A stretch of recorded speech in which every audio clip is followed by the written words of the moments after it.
You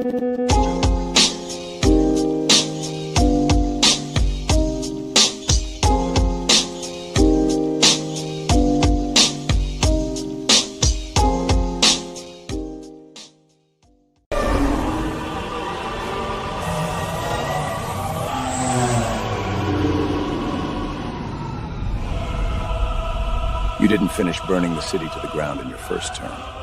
Make sure you finish the job in your second. The only thing that can stop us is someone telling the truth. As long as they don't have any hope, the city's ours.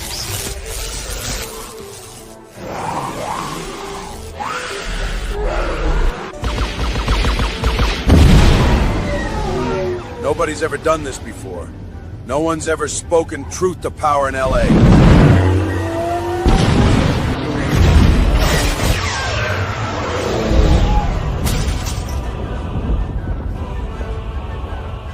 If one man's brave enough to think things can change, everyone will realize things can change. You need to stop him.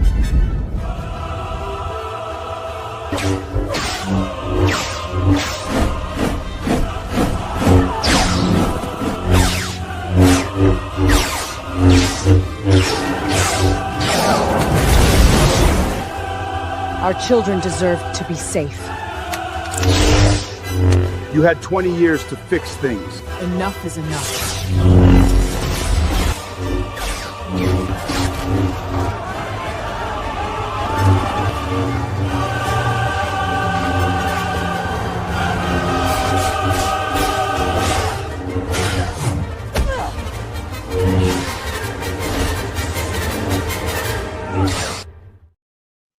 All right. I want to see that movie, Eric. It's actually better than the real Star Wars. It is. Yeah. Wow. The guy who does this, I believe, is Charles B. Curran, and check him out on X. He's doing really amazing work. I'm going to reach out to him and see if we could talk to him as well. But man, these ads are just next level. And as somebody who plays with AI, no, this is a real Hollywood guy. He works in the industry, and he's defended his use of AI, saying this is the future. And they are, of course, terrified of AI, the people in Hollywood, and there's mixed feelings about it. But this guy is promoting AI, and Spencer Pratt, obviously, by doing these ads on his own. Pratt has his own separate ads, but this is one of the ones by him. Yes. It's actually, I think, been an incredible 1-2 punch, because you have this guy who's doing these ads, who's just a citizen, not tied to the campaign, as far as I know at all. Right. And then Pratt himself is doing fantastic ads that are heart-rending. You know, he did a Mother's Day ad, which I'm not going to play because I think the music might give us problems. Yeah. But everybody go check it out. It's a Mother's Day ad where he talks about his wife and what they've been through. Oh man, I saw that. And it just is like, it really gets you right there. And then there's a third contingent of ads, and I have to share this one as well, which is astounding because, well, we'll play the ad, and then all of you decide this is an attack ad against Spencer Pratt. Republican Spencer Pratt is the last thing Los Angeles needs for mayor. Pratt opposes using taxpayer money to build brand new houses for our unhoused neighbors, saying it's time for the homeless to get help or get out. Pratt thinks LA needs thousands more police officers rather than more social workers, and Republican Spencer Pratt thinks public employee unions should have less power, not more. LA is on the right track and needs to stay the course.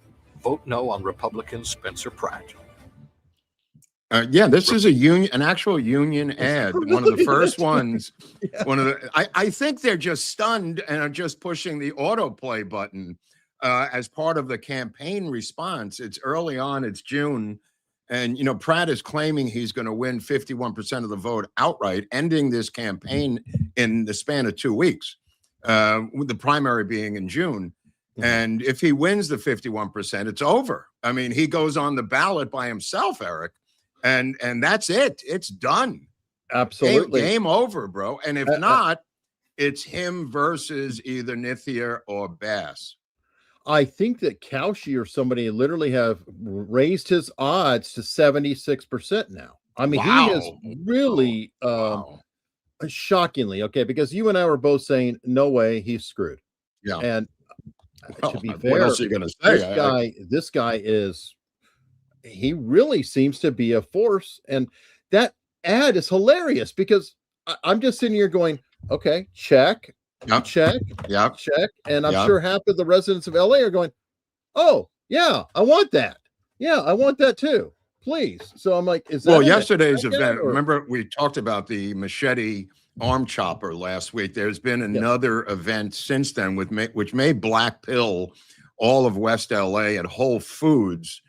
People were waiting online to pay for their foods, and a homeless man stabbed one of the customers in the neck with a butcher knife and then ran out after stabbing her in the neck at the same place. This is an inch away. Not the same guy. That guy's on the run. The machete chopper, he's on the run. This is another homeless guy, probably from the same building, went into the Whole Foods right there in the same neighborhood and stabbed someone in the neck. And I say stabbed him in the neck because Spencer Pratt in the debate versus Raman and Bass said, if you go and visit the homeless, they will stab you in the neck. And here it was 4 days later, an actual incident of that. You know what? Valid point. And speaking of on the run, it appears they're not going to have a debate because Raman and Bass have both said, you know what? Never mind. We get our asses kicked. We're out of here. You're on your own, guy. So that bodes really well for him. But can you answer something for me? Because I did not know it was a thing. What is super meth? Oh, it's just super powerful meth. It's like sometimes it's meth, sometimes it's meth combined with fentanyl. I parked my car the other day and looked down on the curb and there was a bag of meth. So the streets are literally paved with meth in LA. There's bags of meth lying around. A friend made me throw it out, but nevertheless, I kept it as a souvenir for a couple of weeks. Super meth is meth combined with fentanyl usually, and allows them to get superpowers, super strength, and go crazy and do their chopping or stabbing. But it always involves knives or swords. Those are the rules. Keep that in mind. And it's usually people talking that bothers them. Okay, so without sounding completely idiotic, I might not be the only one. Is it the equivalent then of a speedball or a cheap speedball? No, not really. No, also a downer and a meth is an upper? No. It's really just a more powerful meth that has hit LA. They're just increasing. The people making the meth are increasing the quality of the meth, making it stronger, which leads to things like Nick Reiner with his knife telling his parents to shut up and stop talking, hence the use of the knife on their throats. Wow. Okay. Yeah, no, it's a thing. It's a thing. Okay. All right. And one more story on Pratt, and we're heavy on Pratt. Your primary is what? June 2nd, I think. Yeah, June 2nd. It's coming quick. And he seems to be doing really well, peaking at the right time. Like the momentum has gone completely there. From what I understand, Raman may be completely out. She was like leading, and now all of a sudden has imploded. Yeah, both Mark Halpern and I have reached out. Hold on. Okay. Both Mark Halpern and I have reached out to him saying that he needs commercials with disaffected Democrats in the industry. People who are stars or not stars or actresses or unknown talent, DPs, grips, cinematographers, actresses, actors, directors, including bringing in John Voight, including bringing in Mel Gibson, to say, look, this is not about politics. This is about saving the city and saving the industry. He's minimized every single time. He never mentions what party he's with.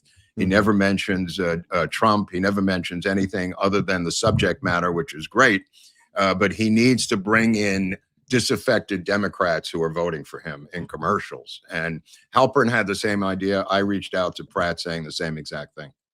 I totally agree, and I was thinking like the Tim Robbins of the world would be fantastic, or whoever it is. It doesn't even have to be people of any notoriety. They could just people in the industry who live in West LA, and so we've had it. Well, he probably knows half of them, and he worked on no. the show. It has to be coming. The black pill moment in the DA's race of the Cuban versus Hochman was this voter for the Cuban DA who was run over by a kid in the alleyway on a stolen car with her baby carriage, and said she's moving out of LA, and she had famously voted for the Cuban district attorney.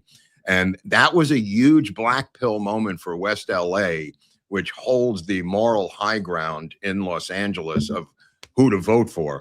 And they swung for Nate Hochman. And that was the end of the rule of the woke George Soros elected district attorney in Los Angeles. There was a black pill moment. There's stabbing in the neck, and also the machete chopping off of the arm in Venice may be that black pill moment for LA in this particular race. And by the way, it's a perfect time to do that. He's got a couple weeks, so he could do it and really have a nice but keep in mind, even if he doesn't get the 51%, he's got all summer and fall to campaign against Karen Bass. She's going to bring in Biden. She's going to bring in Obama. She's going to bring in every single gigantic dinosaur to crush Spencer Pratt unless he wins this immediately by crushing her next week. Because I think in a long military campaign, she's going to be able to bring in the entire Democratic Party and paint him as a Trump acolyte, which I don't think he could win the long campaign is where I'm going with this. Yeah, I think he's right to go early. Plus, he's caught them so far off guard. That's almost like a blitz attack.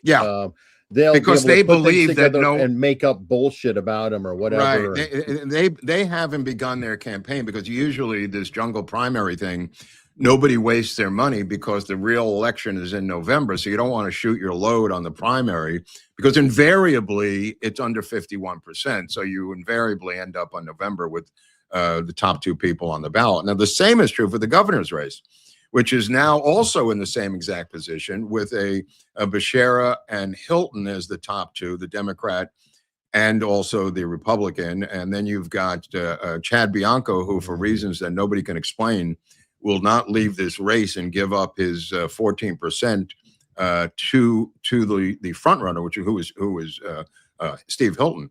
I don't know if in the top two, Becerra is going to do the same thing. He's going to bring in Biden. He's going to bring in all the heavy Democrats for the governorship. It's a different campaign once you get out of the primary, because then you can bring in your heavyweights to crush your opponent in a heavily Democratic state. I feel like Bianco is too happy hearing his own voice. Oh, absolutely, bro. Absolutely. This guy's in love with himself. Sound bites left and right. He keeps coming up, and they're not. I don't know. There's people propping him up. That's why I almost feel like he's working with the Democrats because they're not that clever. He's not that, I've seen the sound bites. They're not stunning. Yeah. What's the attraction to this guy? I don't, as opposed to Steve Hilton. If you're a Republican, Steve Hilton checks all the boxes for you. Why do you need this sheriff from out in the desert, from out in San Bernardino somewhere? He's got no media experience. He's got no political experience. He's flaky and crazy, and took a knee during Black Lives Matter with forcing his entire force to bow down to the Negro rulers out there. And I don't get it. Other than what Eric said, that he may be a prop. Yeah, it feels like that. And one last story with the Pratt, because it's interesting, and what's going on Barry Weiss, because CBS, they cropped his interview pretty hard with essentially B-roll that trashed him for a good chunk of it, and then they only had like 1 40-second salient point on the guy out of an over 30-minute interview, and he had to literally pressure them into releasing the entire interview. So, which they did, but it took a lot of pressure from him. They trumped him on the interview. They did a Trump number on him where they chopped it up into literally 90 seconds or 120 seconds out of two. He said it was an hour and a half interview. I knew it was a while. Yeah. it is insane. I mean, I wish the guy all the luck. Obviously, we're going to, be covering him because, it's coming up fast, and it would be nice to see LA taken back after we've seen New York City fall like we have, and see Virginia fall. Come on, let's get a white pill moment. The domino. I urge you all to do what I do, which is donate $100 to the guy at least, or $1,000, or whatever you can afford. This is becoming a national campaign now.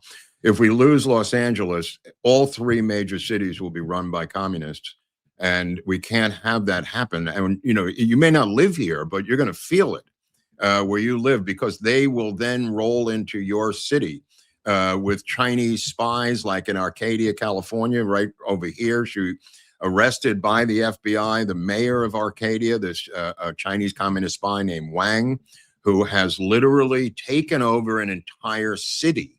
The Chinese, and I've been yelling about this on this channel for a number of years, they have infiltrated themselves so deeply into American political society that they are now running American cities, entirely running American cities.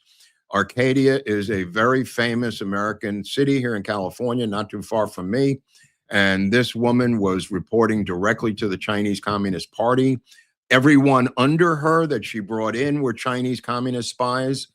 They were altering and creating websites with fake news, and then luring in anti-communist Chinese in America who clicked on the website, and then the Chinese knew who they were by clicking on this Chinese government website that she created to lure in dissidents so their families could be arrested in China.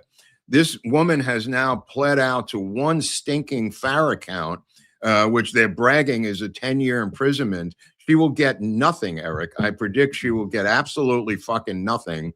And she pled to a 1 count of a FAR violation. Didn't she also help them set up one of their bullshit police stations? No. That's someone else. That's Becky. That's another. That's another story. Okay. No. I sent you that story because that guy's on trial in New York right now. It's 2 separate stories. The guy who did that, also a Chinese, I can't even keep up with this anymore. This guy was a Chinese communist spy who set up the police station in New York, where everybody mocked me, saying, yeah, sure, there's a Chinese communist police station in New York, is on trial right now in New York. What happens with these people, unfortunately, by the way, one of Wang's conspirators ratted her out to a cellmate, which is how they put a cell guy in to hear what you're talking about. They placed an informer in the cell with her campaign manager who had been arrested, and he bragged how their operation, that their FBI is involved with this thing, and they're 100 times better than our FBI. This is from the informer placed in the cell of Wang's director of operations. You can't make this up. I'm so blown away. Hasn't anyone ever watched television? No. Every Law and Order, every, like whatever crime show, they always have a snitch. If anybody is in a cell next to you and talking to you, it's a snitch, but they fall for it every damn time. Chinese American man cultivated ties with Chinese officials for years. This is Li John Wang, 64, community leader and former president of America Chang Li Association, on trial right now in Brooklyn Federal Court as an agent of the Chinese regime for operating a undeclared outpost of China's Ministry of Public Security, aka a police station, on U.S. soil. Liu, also known as Harry Liu, worked with Chinese security for years. Said the DA, his name is Rangel, a woman, Antoinette Rangel. She said the police station wasn't his idea or initiative, and that ordinary people don't maintain dozens and dozens of contacts with the communists. He opened the outpost of China's police in New York's Chinatown, had extensive connections with China's Ministry of Public Security. His connection to documented in photos. The whole thing is on trial right now. The point of the matter is, they have infiltrated not only our political society, not only the Democratic Party, they've infiltrated the physical culture of the United States with students forced by law, students who are here on student visas from China, to go to the embassy every month and tell them what they've learned. And everybody shrugs going, hey, Mark, why is that a big deal? Why is it a big deal that a mayor of an American city works for the Chinese Communist Party? I'm busy playing golf, Mark. I can't be bothered with this. You know, if the Chinese come in and start shooting, let me know, because I've got a handgun. Give me a fucking break. These people have infiltrated every aspect of American society. This is not an Italian group from Sicily. This is not a German beer company. This is not people from Australia.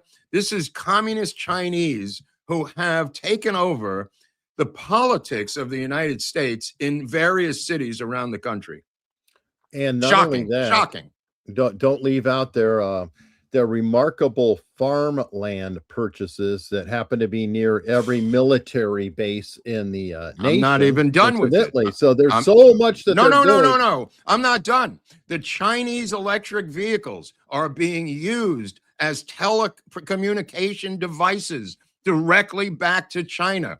Every camera on every Chinese electric vehicle that drives into a U.S. military base is filming the entire military base and transmitting the footage back to communist China. These are EVs, tens of thousands of them, that have been placed in the American market that are being used unbeknownst by the owners as communication of video and audio back to the Communist Party wherever the car goes. Let me repeat this. These are Chinese electric vehicles being used as transmission devices back to the Communist Chinese Party wherever, and the GPS says where it's going. So they know exactly where this car is, what it's filming, and it is being sent directly back to the Chinese Communist Party. Have a great day. And those of you who are wondering how this is possible, I will break it down using drones, because that's something that I'm into, and everybody's heard about the DJI thing. I'm pretty sure that the Chinese cars are doing the exact same thing that DJI did, which is the government is subsidizing the development and the technology. So these Chinese EV cars are probably very inexpensive. So people will go out and buy the car for a cheap price. Absolutely. Because the government is back funding it to get this information, just Eric, like drones. They have flooded the Canadian market. It's every car being bought is an electric Chinese car. They're trying to flood our market with them. They have another agenda. Like you said, it's subsidized by the Communist Chinese Party, and their agenda militarily and spy-wise, these are roving. And the congressman who was on talking about it yesterday on Newsmax said they can force them to crash into all these other cars. They can use them as tanks. They can use them as destructive terrorist vehicles, or they can use them as rolling cameras to record exactly what any military operation would be going on in real time. If we had a military incident with them, these are armored personnel carriers. Yep. And by the way, they're not the only ones doing it. Has everybody heard of a little game that went super viral about 10 years ago, and people still play it today on their phone? It's called Pokemon Go. Well, Pokemon Go was put together by a company. It's like Nyamba or something. I forgot the name of the company, but they work directly with the CIA, and they have been mapping everywhere in the world through people's phones by people playing Pokemon Go. You go, oh, hey, I need to see a picture of my Pokemon creature. And they're meanwhile filming in front of the library on the military base where my wife worked or other places. And that is how this is happening. Oh, by the way, happy Mother's Day to everyone. And Eric and I missed Mother's Day because Sunday was we weren't here, but happy Mother's Day to everyone who celebrates Mother's Day, and especially to all the mothers in Edgewater, Florida. That's what I'm focusing on today. The mothers of Edgewater. We're going to pick a different city each week. We'll just highlight a different city in America for various, just to call them out, Eric. Okay. Well, well, speaking of mothers, well, let's look at a somebody who was hanging out with a father in El Salvador, a very famous Baltimore Whoa. Baltimore man. He had a little bit of a confrontation Whoa. in the Senate today, and Whoa. let's play a little clip. This just in. Occasions when your security detail had difficulty waking or locating you. Is that right?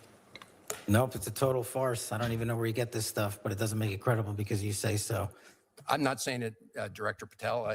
It's been written and documented. You are literally saying it. No, I'm saying that these are reports, Director Patel. No, and unlike I your will baseless say, reports, the only person that was slinging margaritas in El Salvador on the taxpayer dollar with a convicted gangbanging rapist was you. You know, the only person that ran up a $7,000 bar tab in Washington, D.C. at the lobby bar was you. So the only individual in this room that has been drinking on taxpayer dime during the day is you. Director Patel, come on. These are serious allegations that were made against you. They're in the lawsuit that you filed. You drinking margaritas with a gangbanger actually, on just goes to show you running a $7,000 bar tab at the lobby bar has been filed by your own office. This goes to show during the day. That's you. This is the ultimate example of hypocrisy. Mr. Chairman, I will not be tarnished by baseless allegations and fraudulent statements from the media. The fact that you mentioned that indicates you don't know what you are talking about. Now, here, Director. The only thing I know is you're the one drinking margaritas with felons. Actually, occasions. No, I want to point out to me the most salient point of that exchange, and that is Van Hollen never once denied it. No, but it was on film. How could he deny it? It was but the $7,000 bar tab, he didn't even deny that. And then he just said, well, it just shows you don't know what you're talking about. That's not a denial. That's when you try to take on an intelligence head of an intelligence unit, you have to assume they have every piece of information on you. I mean, how difficult is it for the FBI to get the bar tab on this mutt? Who's a Maryland man? Is he a Maryland man himself or no? Well, he is the Maryland senator, right? Yeah. So I mean, does he think it's bizarre that the FBI would have his bar tab?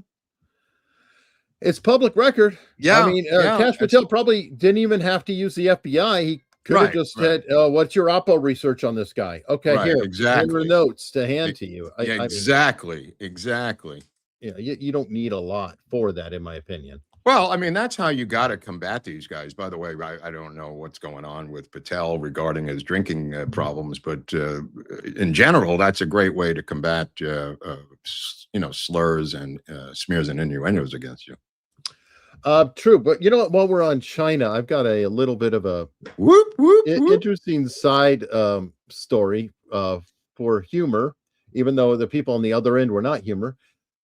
Essentially, here is the description of the story, and then I will show the piece. It's about 41 seconds. So, in China, a live streamer was seducing male viewers with her young beauty filter, asking them to send her gifts and money. Kind of standard fare, right?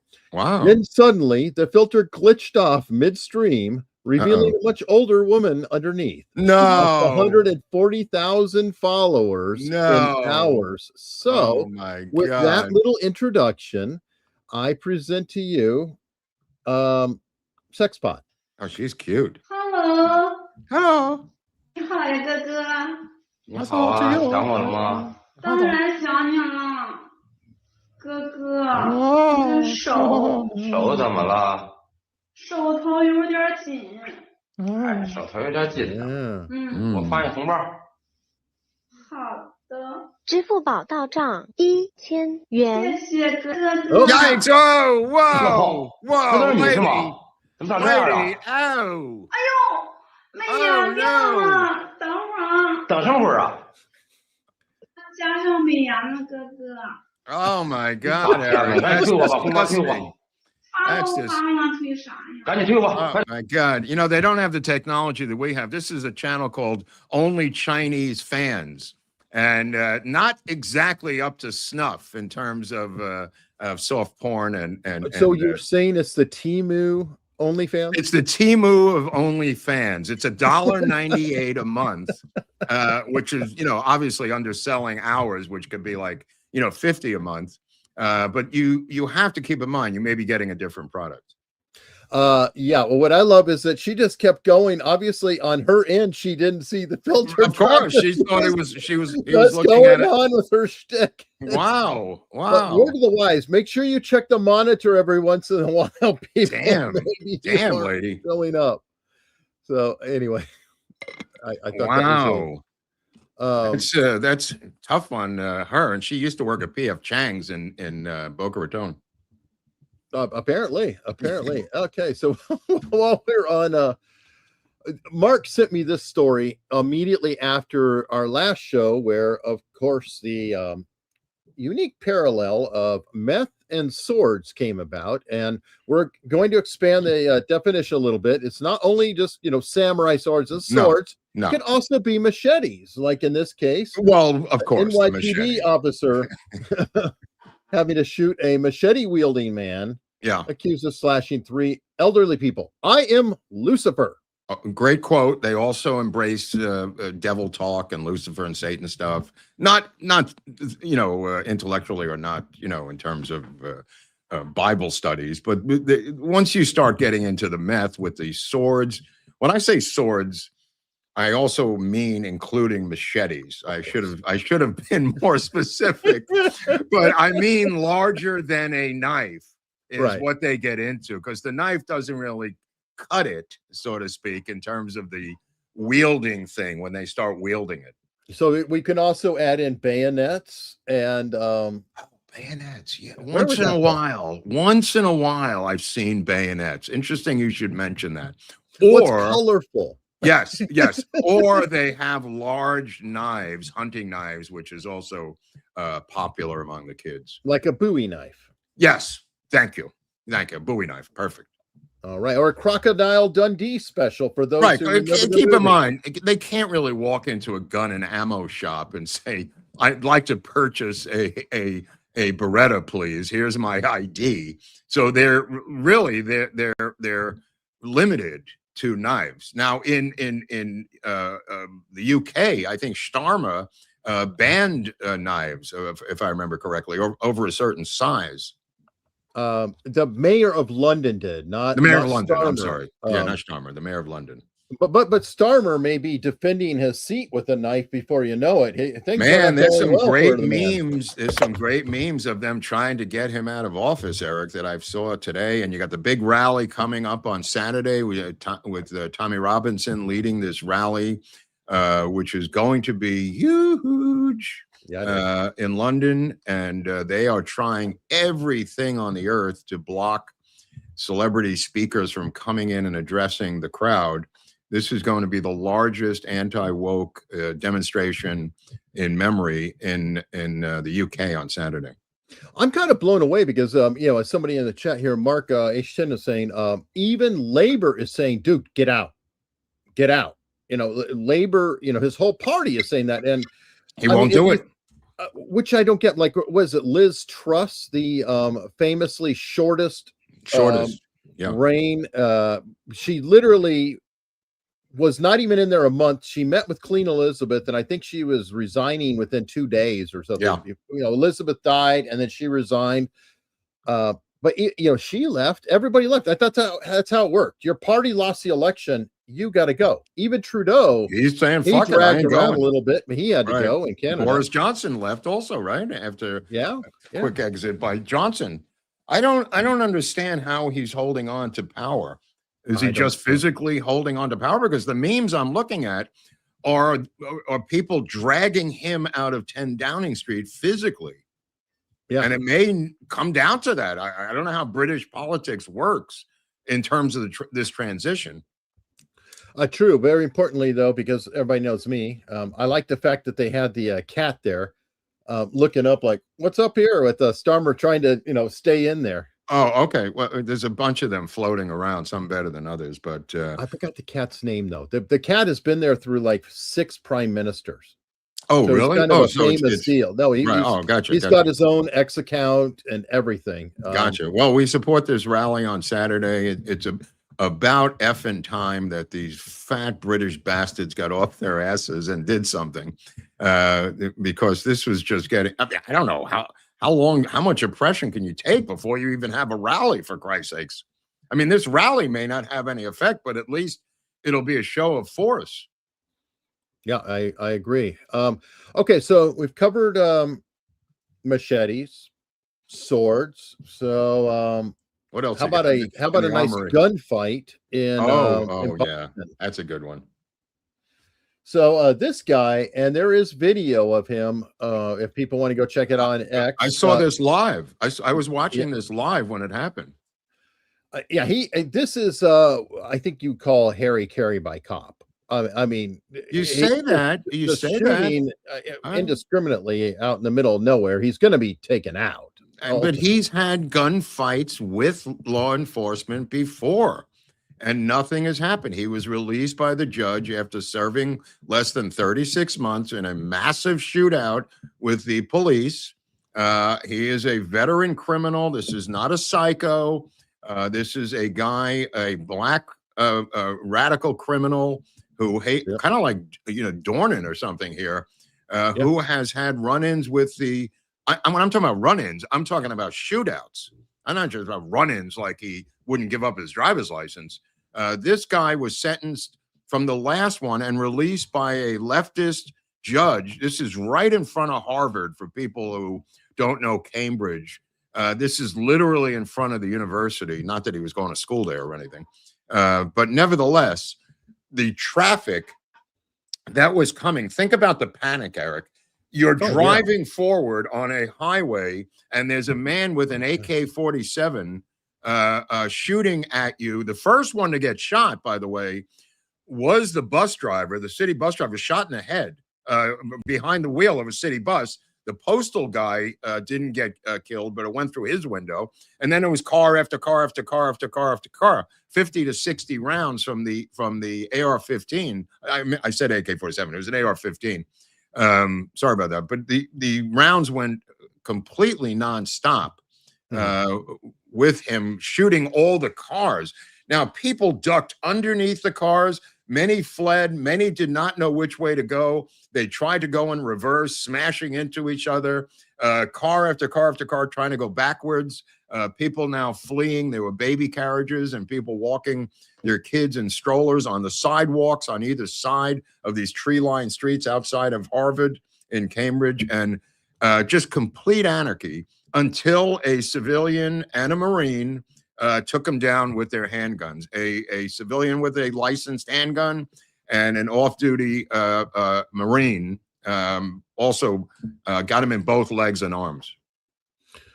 And by the word to the wise, if God forbid you're ever in a scenario where they're firing on you, try to have your engine block between yourself and the shooter wherever they are, because you're most likely to survive that if you can get that much car between you. Well, he was moving back and forth too. I mean, it was sheer bedlam. Yeah, I mean, you're saying that in retrospect, which is great, but I mean, nobody saw this coming. I would freak out. No, they did. I mean, dude, the people were sobbing, crying. I mean, it was just, they didn't know which way to run. But to say, get to your point about suicide, about deletion by comp, I don't know. I don't know. Only that he's done this before. So maybe he failed in his first attempt, but I think this is a vicious gang-banging, hardcore felon who didn't go after cops. I mean, to be honest, I mean, the Black Panthers targeted police. The BLA targeted police. The SLA targeted police. This guy opened fire on regular citizens. True. Good point. And it is odd where you have an area where they're obviously very anti-gun, hate the Second Amendment. Oh, yeah. You have somebody here who literally is in a shootout and he only gets 10 years. You have people who will do white collar crimes sometimes that'll spend more time in than this guy spent. So how does that equate? It's like, it's insane. We hate guns and we want to punish people to the fullest extent of the law if they have a gun. Right. But is this the reverse race card? Does the race it's card the give same? You a free It's the pass same on as the New York City subway shover who beat up and tried to shove these two girls onto the train They refused to prosecute him because, quote unquote, this is in New York, she didn't want to put another black man in jail. He then shoved another man onto the train. Now they have remorse that they didn't prosecute him when he originally attacked them. He was released by Bellevue and literally had the psychiatric bracelet on his right hand when he shoved the elderly man onto the train, and the train ran him over. These girls now have had second buyer's remorse that they didn't prosecute because of the color of his skin, according to them. So it's not theoretical. The girls literally said, we did not want to file charges because we did not want to put another black man in prison. And now these people are dead, and now they are embarrassed that they didn't do anything about it. The fact you mentioned that is interesting. A friend of ours who folks might get a chance to meet if they come to our meetup is Nate the lawyer. And Nate the lawyer told me one time back when he was a cop, because a lot of people don't realize that Nate was a cop and a DA, prosecutor and a law professor. He's been everything.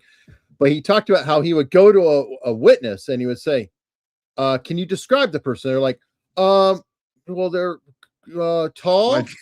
It's like, okay, and go on. What else do they look like? What were they wearing?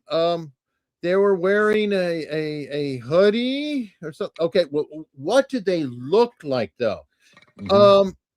Well, and finally he said he's pointing to himself, going, "Do they look like me?"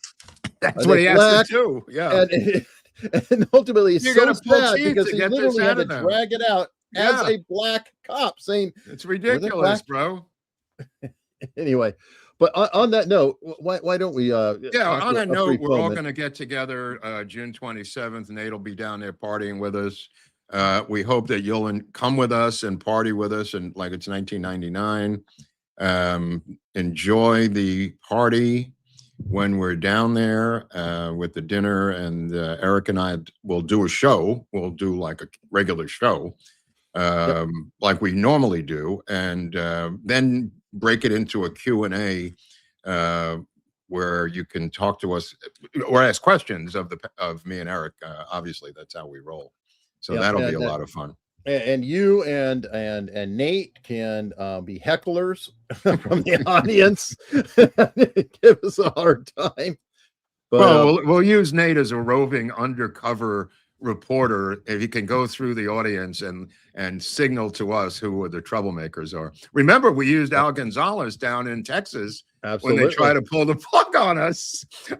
When they tried to pull the plug New on York us. Cops, Mark. Dude, Al Gonzalez, armed to the teeth, I told him to stop anyone from pulling the plug. And he looked at me like I was asking him to guard the president.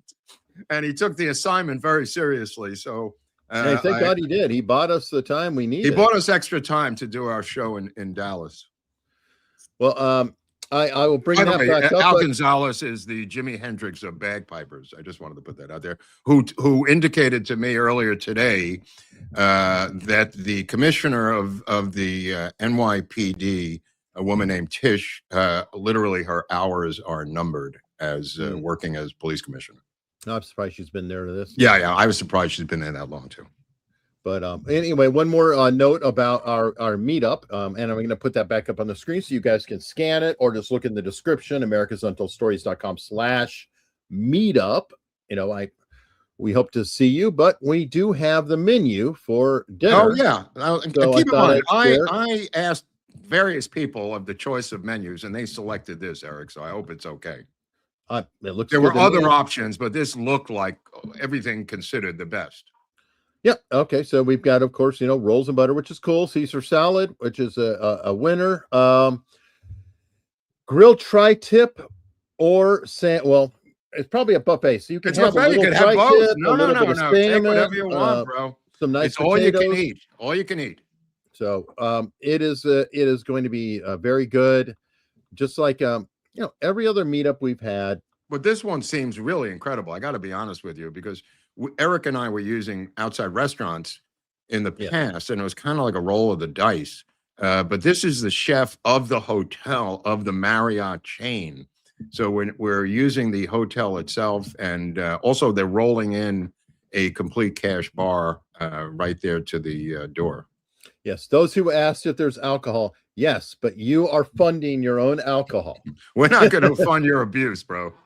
No, we will allow you to have that and encourage you. Please go ahead and support the cash bar. They're providing a bartender and a cannabis store right next door that you could go to, the Cannabis Club, which is right there in Anaheim if you want. Oh, well, there we go. Okay, and I guess you could go get super meth down the road. Get super meth down the road. You can use the meth that I found the other day if it gets desperate. But Eric and I will do a show.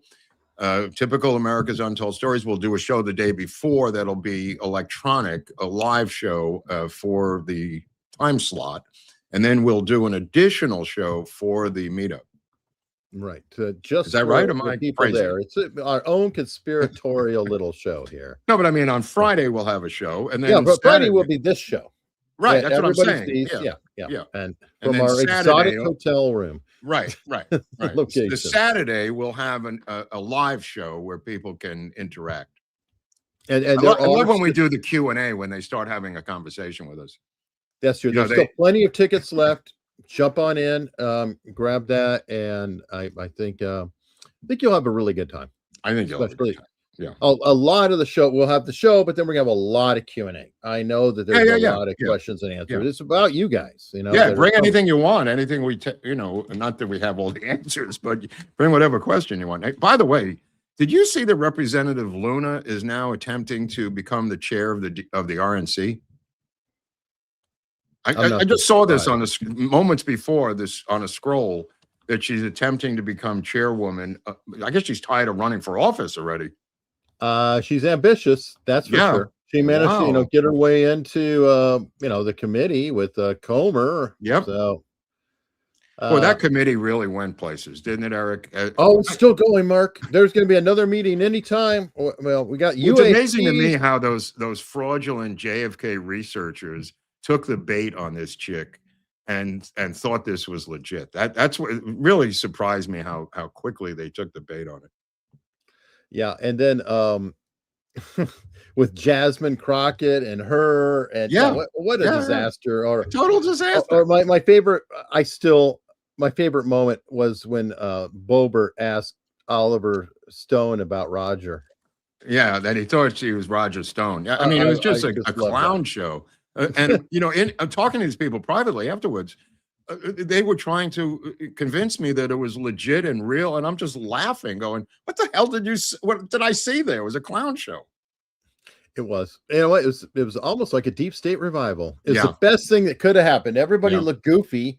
That was brought up, and then they had that other guy saddled on the end who bitched about the way that the files came out at all. His whole purpose was to say, you revealed sacred information about all these people. In essence, saying you doxed people. That was his big complaint. That was his big thing. Yeah. That weird dude. Dude, what do you make of this election integrity army? Tell me more. I'm going to tell you more right now, because Trump announced the formation of an election integrity army that will be, election overseers to watch the elections around the country. And he's put together, according to him, thousands and thousands, which would be poll watchers, essentially. He's calling it an election integrity army, to literally be poll watchers while they're voting. And I said on Twitter immediately afterwards that we need the election integrity army to watch the counting of the ballots, not the voting. These people standing there watching voting, it doesn't really do anything. It's about watching the counting. When the doors close. When the doors close, these schmucks are so slow at the RNC. It's breathtaking. What we need is a similar scenario, a lot less raucous, but maybe not, that went on in Miami during Bush v. Gore, because that was about the counting. It was about the physical watching of the counting. That's what the Democrats will not allow you to do. And that's where the steal is. Not people pulling a fucking lever in the ballot in a gymnasium somewhere in Des Moines. It's ridiculous. I'm watching people vote. Whoa, that's just great. That's really going to catch them all red-handed. It's about, and I predict to you that this will happen because the congressional returns in the midterm will all be in, and you will see on the screen 215 versus 214, 213, and the last ones to put them over the top will be the long count in the state of California. And there will be no oversight. There'll be no federal agents. There'll be no U.S. Marshals. They will be alone with these ballots. And they will take 3 weeks to take the House of Representatives as they count the elections that are still outstanding, knowing how many seats they need to take the House. This schmucky administration will not have any observers because their integrity army will now be drinking martinis somewhere, patting themselves on the back that they watched elections happen physically in real time, thinking that's where the steal is. It's breathtakingly stupid. I don't know who's in charge of this administration sometimes, but it really takes your breath away as to their lack of a criminal mind of what these cats are doing all the time. I mean, I'm just one guy in my underwear. It's quite obvious that you have to watch the count of the ballots, not the election, for Christ's sakes. As a matter of fact, I have a very quick, you could change just one element and fix all of this. Instead of having people there as watchers, have them volunteer to be counters. Well, then you have technically you can't get them in there because they block out. This happened here with Dean Logan, who is the county secretary, the county state executive in charge, the county executive in charge of counting here in LA. He handpicked the people who would help him do the counting. And when Rick Caruso attempted to visualize and see with his own eyes the counting, they told him no. And he said, okay, thank you very much, because I am a loser. And then they took 3 weeks. He went to bed election night. He was leading over Karen Bass. 3 weeks later, they were done counting, and she was the mayor. Because this schmuck accepted without legal challenge the ability to oversee the counting of the ballots in his own election. All right. Well, if you can't, I still say try to volunteer, and if you can't, sue everywhere. I mean, that's where, if Trump is really behind it and it really is a team, get Turning Point, people like that involved who've got the budget. Well, and you go in there and you say, we're volunteering. No, we're going to count. We're right there. And then you sue every minute, every step of the way. And I recommended to Pratt and to Steve Hilton that they contact the Trump administration and demand United States Marshals oversee, not an election, because that gets into real, cumbersome federal versus state and city situations. They bring in U.S. Marshals post-election to oversee the counting of the ballots. Could be U.S. Marshals, could be FBI, it could be DOJ, whatever group you want, to oversee the counting, not the election itself. I'm drawing a total delineation between the physical election and post-election day counting overseen by law enforcement. And I think that's the direction to go in. If anybody can hear me out here outside of LA. Yeah, I don't agree on the counting, but I also observation on the deliveries too. Like I go through that. I want observation on how those boxes the whole process. Filled, the whole process. But I am drawing a line between the physical election that nobody has to interfere with. No. Let them do whatever they want, but you have to watch the counting. Law enforcement must be brought in. Again, this has nothing to do with election day. You're not interfering with voting. You're not interfering with anything. This is post-election counting. In the state of California, they have moved the goalposts so far out, Eric, that they now have given themselves 3 weeks to count every single state and city election. Yeah, no, I agree. Well, I mean, we learned from that. Remember, Virginia had about a 2-month lead up for the special election for the redistricting. So, where do you think we learned that? Where do you think we got that idea? Spamberger just said, "Hey, we're all you have to do is have your opponent run out of mail-in ballots, and then you trump them. You just go, I found another 50. Here we go. That's it. It's a simple 3-card Monte game. I mean, LBJ did it down in Texas in 1948. I mean, this is not rocket science. They make it seem like, oh, nobody would ever do that. That's just crazy. And the reason he did it is because he got burned. He got burned before. Yeah, it got done to him, and he was like, never again. We'll get him next time. But now it's a lot easier now. Thank you, Nuck. It's Larry. Larry is the Downing Street cat. Never heard anything about that. Yeah, all right. Well, Larry is a rock star in Downing Does he Street. get to keep Larry when he leaves, or no? No. Larry lives there, and Larry recently committed a murder, which was very good. He was dragging a dead mouse that he had captured through. Good work. Good work, Larry. Yeah, Larry is the most popular figure in Downing Street. Did you understand the Save America Act and why it's being held up for so long? Did you understand what this guy did as to why this simple voter ID law cannot pass? I don't understand. I know, neither did I. So I looked into it. I agree. I didn't look into it. He put all this trans banning legislation attached to the schmuck. This schmuck put all this complicated, completely controversial trans stuff in the same bill, the Save America Act, which was, I assumed, was for voter ID, and it's not. And that's why it fucking can't pass. I cannot believe that they did this. We got to get rid of omnibuses. Dude. We got to get rid of this. I mean, one bill, bill, one law. Anyway, one it just blew my mind. I couldn't understand. Why are they just holding this up? Why is Thune holding this up? It's all the trans stuff that's in the same bill. Which that idiot probably thought, oh, this bill is so popular. Yeah, Harry's got these stats. They've got to vote for it. So let me poison pill the son of a bitch because it'll get this other stuff through. He poison pilled it. And I'll tell you something else that I saw. Him being interviewed on the tarmac, him being Trump, about Marty McCary, who's out as FDA commissioner. He was confirmed a year ago. Trump forced him out today. No explanation other than Trump says he's a great guy. Over and over and over again, that the FDA commissioner was forced out because he wouldn't cooperate with Big Pharma. And all the rhinos on the Hill wanted McCary out of there because he wouldn't do their. I swear to God, I can't believe I'm even reading this. Trump declined to say whether McCary resigned or was fired. I couldn't believe what Trump was saying on the tarmac today, over and over again, saying he's a good guy. And people are going like, why is he being fired? It's just shocking. There's Bobby Kennedy in this. Isn't that tied with him?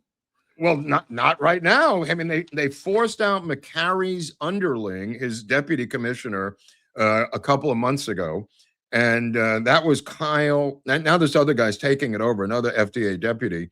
He'll be acting commissioner. Just absolutely shocking. Yeah, I don't know. And can I point out, they've talked about this on two-way a bit, and I find it true. Thune has been a ridiculous disappointment with a very solid majority in the Senate. There should be no problem passing anything over there. Absolutely. Meanwhile, Mike Johnson has managed to actually get things through with literally a sliver. I mean, Mike Johnson is far more effective. No, I'm not done. It says Trump has seen some of his health nominees stall in the Senate, to go on what you're saying, including his pick for goddamn Surgeon General, Dr. Casey Means, as you mentioned last week. Well, guess what? He just withdrew Casey Means from consideration, and we'll be selecting Nicole Sapphire as the new nominee. He couldn't even get a Surgeon General through the Republican Senate. Give me a break. Give me a break.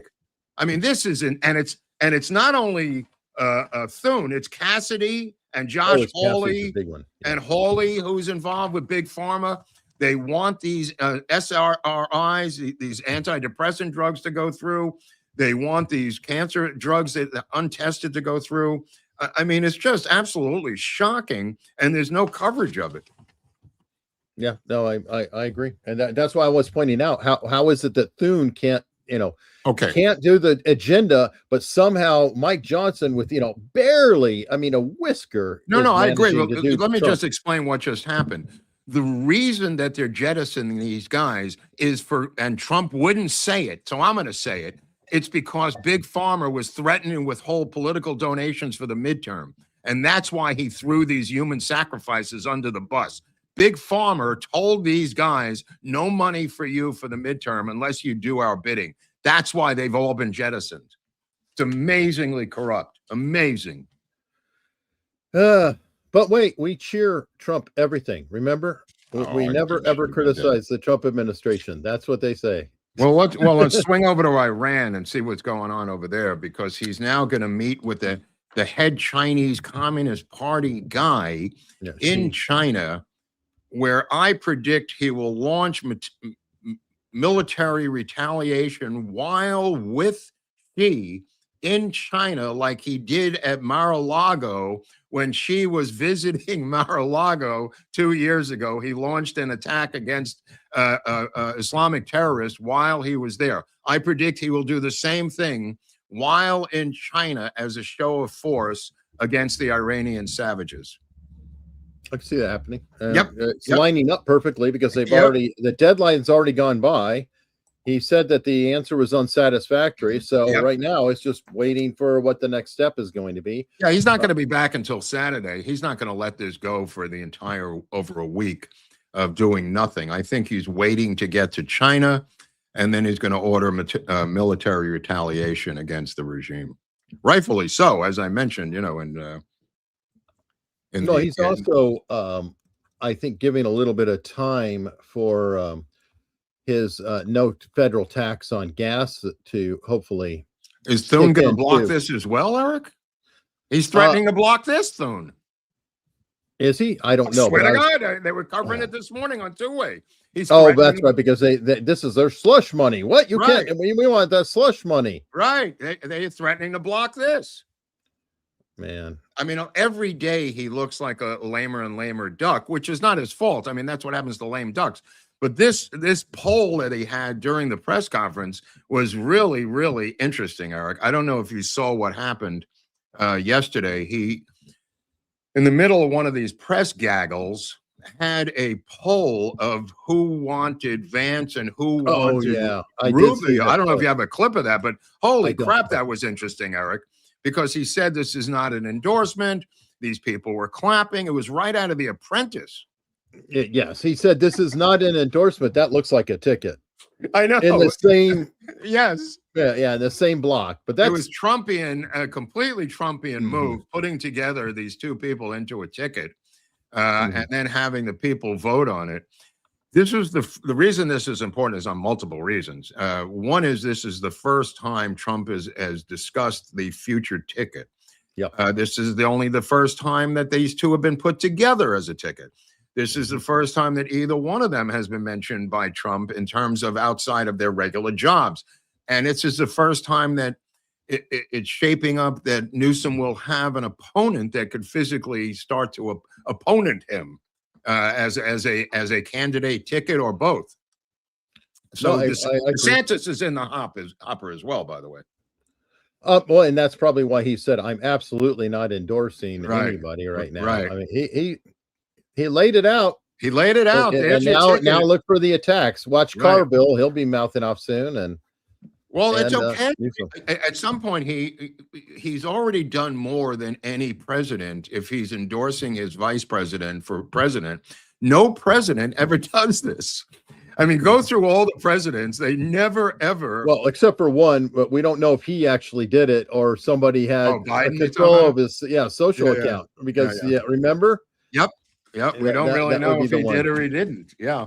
But in general, presidents are quite reluctant to endorse their vice president for president, and both parties throughout history. Now, they'll wait to the last second and go, yeah, that's the guy. Go ahead, vote for him. Sometimes it's to not sabotage them, because famously Clinton, Gore was trying to get as far away from Clinton as possible. And many times they are, Eric. Many times they are. These two guys may have to do the same thing with Trump in many areas. They might. But you know who won't be saddled by that is DeSantis. Technically, Right. Oh, no, he can free run bird, that man. outside lane with Absolutely. no worries. He is in a incredible position, DeSantis. Incredible position. He's governed the most successful state in the union. He's done everything on his own without the help of outside people. He's not tarnished by Trump's baggage. He's not involved with the administration. I mean, he is sitting in a real catbird seat. Not only that, he and Newsom already had the debate. Yes. 4 years early. I'm just saying, a little bit of possible foreshadowing. Well, let me ask you this, man to man. Could you live with DeSantis as president? Yeah, me too. Yeah, I mean, I kind of look at it like I've drawn the analogy before. I think of Apple. You know, I'm a big fan of Apple, blah, blah, blah. Apple had a scenario where you had Steve Jobs, a visionary. So let's say that Donald Trump is a visionary, followed by Tim Cook, who was a manager. One was dynamic and had vision. The other one was a manager and very good at systems and operations. And that really could be a scenario. You've got Trump, the visionary, followed by the ultra manager. DeSantis is the most responsible, level-headed. Well, to agree with your point, everyone said that the third guy without any experience of running anything is Vance. The portfolio of Rubio is enormous. The portfolio of DeSantis is enormous.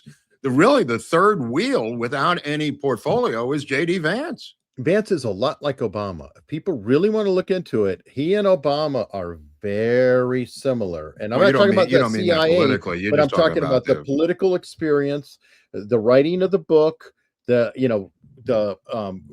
good presentation skills, but not. Look, I would go with Vance if there was no one else, obviously. But now you've got two other gorillas in this room with Rubio and DeSantis. This is what Trump likes.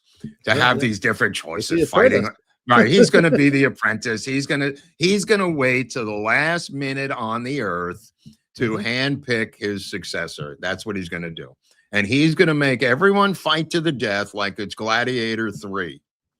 Yeah. Well, I would not be surprised if he doesn't ultimately want Rubio, Vance, and DeSantis to all three run. Yeah. And then a couple of them get hammered together. Yeah, no, that's what he wants, of course. But I think that he would want all three, when the dust settles, to be in the government and running various things, all three of them. True. Whatever their positions are, which will be settled by voters, I think that he wants all. That's why he put that branch out to DeSantis the other day, saying, I could see you having a position in my cabinet. He is going to want all three of those Republican stars in a future administration in whatever arrangement ends up being the numerical arrangement of the three of them. Right. And a lot of people are pointing out, that DeSantis, he cratered in 2024, all true. But from what I understand, he and Trump have a very good relationship. Oh, absolutely. Even while they were at each other's throats. We said this about Rubio. Mar-a-Lago in the background. It doesn't mean anything. We said this about Rubio too. I mean, we said this about Ted Cruz. We know about Rubio. I mean, look where he is. I mean, he's a darling. It doesn't matter what happened in some election run, especially with Trump, who apparently couldn't hold a grudge if it was 6 ounces in weight.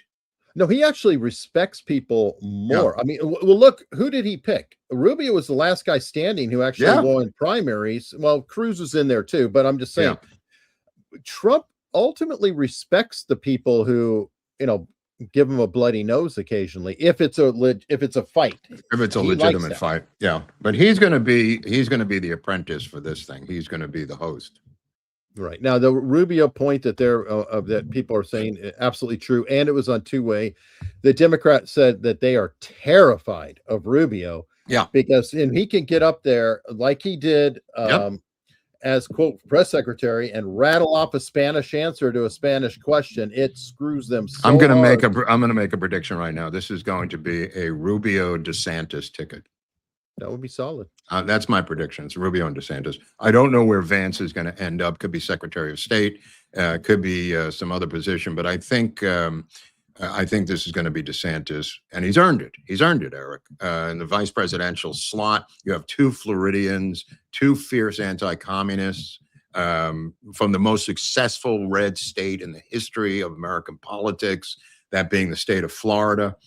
Texas is messy. It's always been messy. I'm sorry, love my Texas friends, but there's no Austin in the middle of Florida. So, I mean, there are issues in Texas that have always been there. Let me put it that way.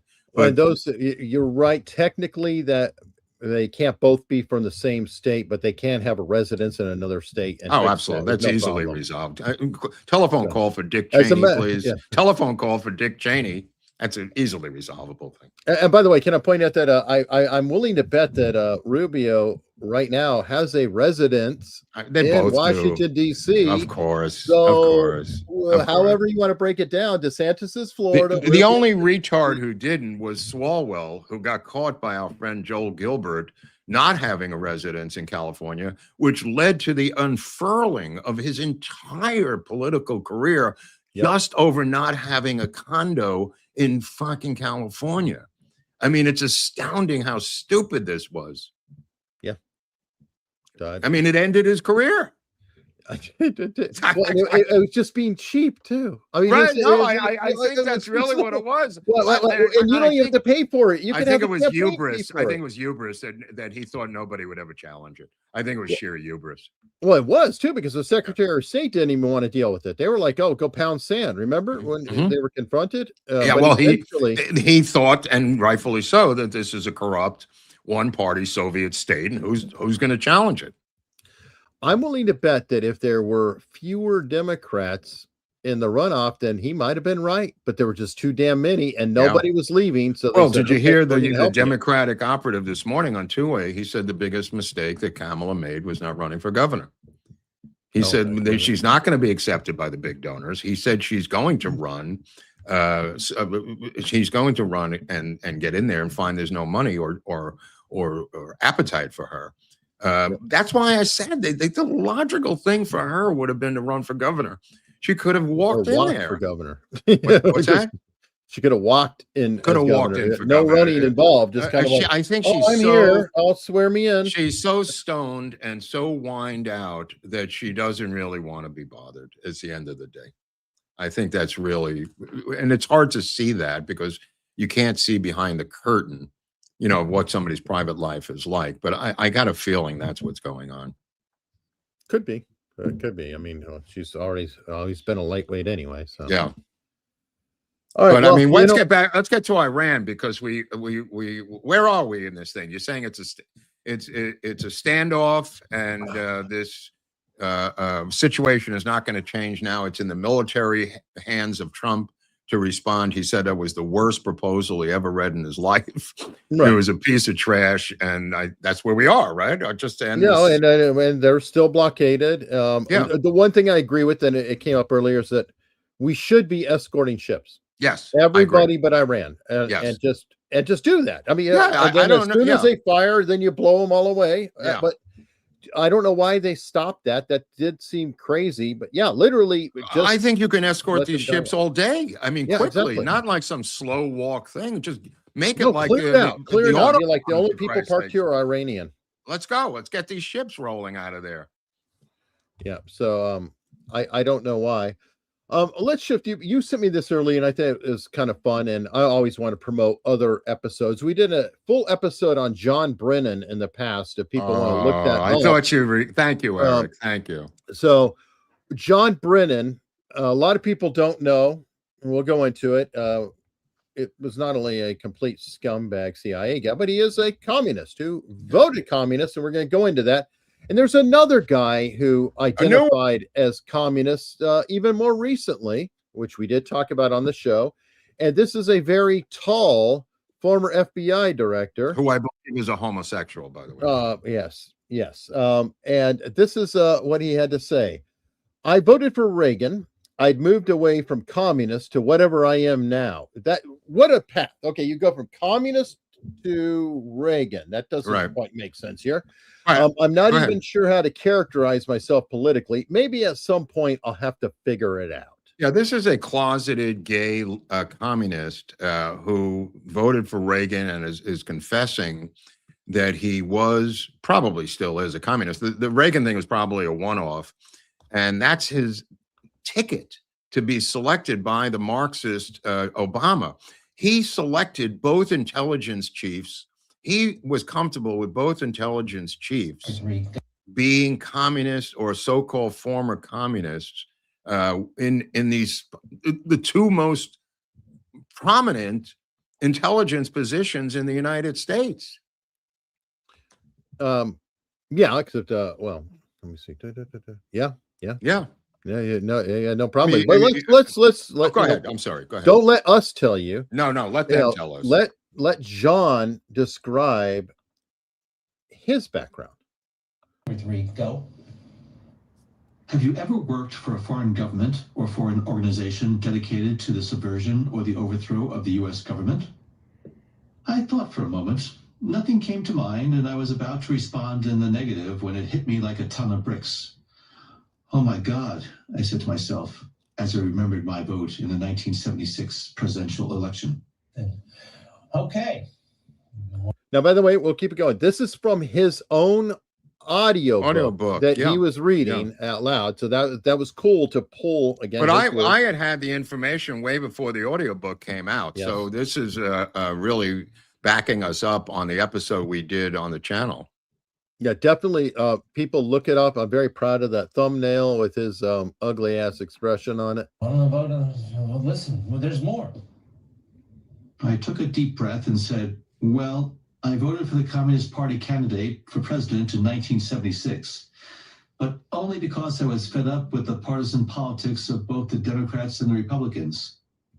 He was fed up in 1976. That was Gerald Ford versus Jimmy Carter. That was like probably the most polite election I've ever seen compared to what the hell's going on now. So he's probably more disgusted with partisan politics and more kind of the deep state, right? It's us, the unelected. We're superior. Anyway, this. Anyway, there's a second clip that's even more chilling. Go ahead. In my opinion. Go ahead. This second one that you said is worse. So hold on. And I will. Sorry about that. I tried to send him as one clip, but that's all right. It doesn't matter. Anyway, this clip here I think is even more chilling, and I'll tell you why in a minute. The CIA, before they even hired him, it actually impressed the individual who was interviewing him. He must have seen the look of fear on my face and caught me off guard by smiling just a bit and saying, as an American, it is your absolute right to vote for whomever you choose. It will not affect your application to CIA. I was flabbergasted. Okay, flabbergasted. That they let him stay. A communist stayed in the CIA and wreaked havoc upon our country. Now, who else finds that chilling like I do? That literally, that's the deep state. That's something. Yeah. Oh, you're a communist. Good. Come on in. We love you. Yeah. Yeah. He will later learn Farsi. He will later be overseas in Saudi Arabia as a station chief in Saudi Arabia. He will also be in Indonesia during the killing fields with Obama's mother earlier in his career.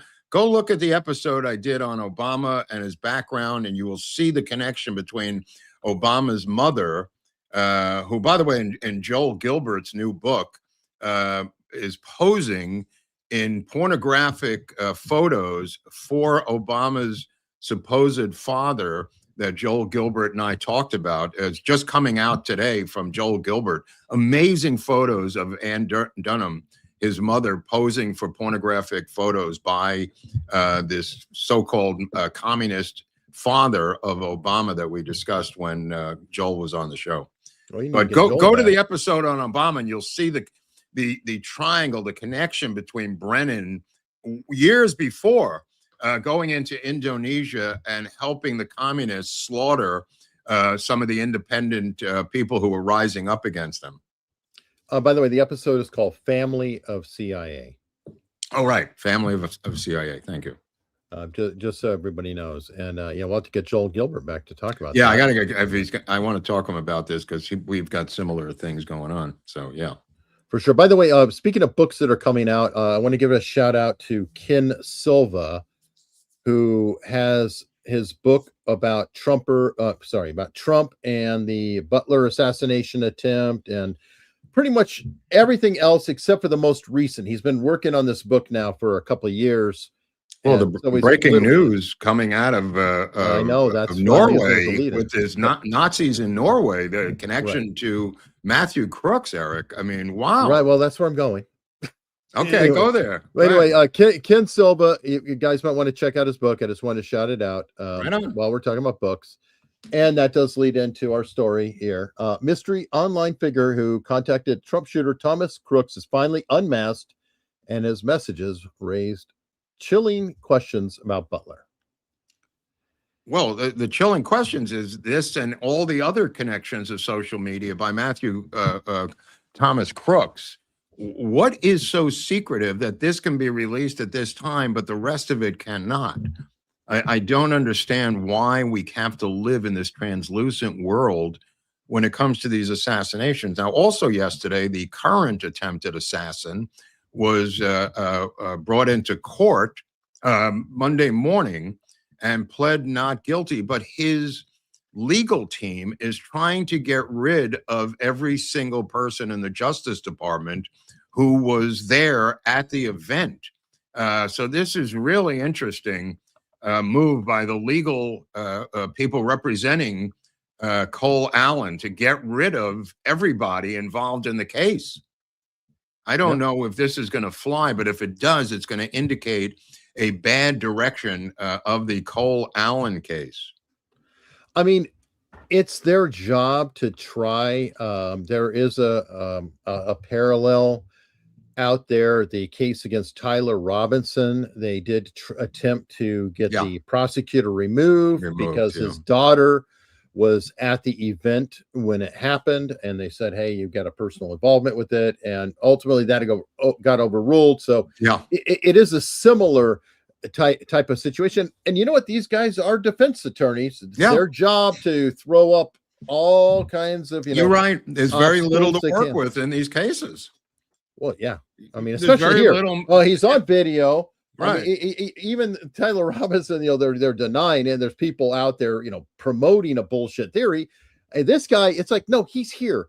As a matter of fact, you have him pinned down on the ground in the event. It's really hard to say that wasn't him doing it. I know. It's crazy. They really embarrass themselves, and they embarrass the conspiracy world of people who look at things for real conspiracies.